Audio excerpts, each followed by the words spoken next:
College Station Police and the Amber Alert Network of the Brazos Valley are working together to address missing persons cases. Last week, the two organizations hosted a news conference to remind the public of those who remain missing in our area. And they're also putting together a town hall meeting next week to address missing children's reports and runaways. News 3's Whitney Miller has more. So far, there have been 96 runaways reported this year in Bryan and College Station.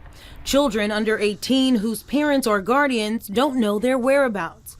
In many cases, they return home, but in other cases, they're classified as missing. When they call the family, when they have the child in their custody, then at that time they'll find out, well, they ran away yesterday or last night and I didn't know where they were.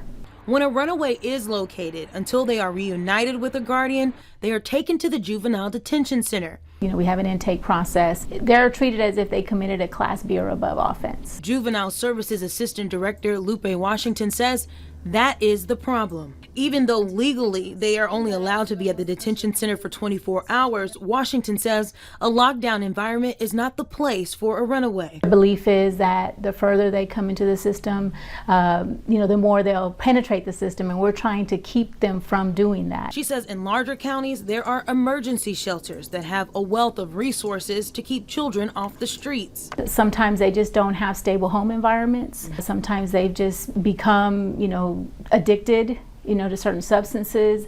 They just don't have anyone in the community that they can go to.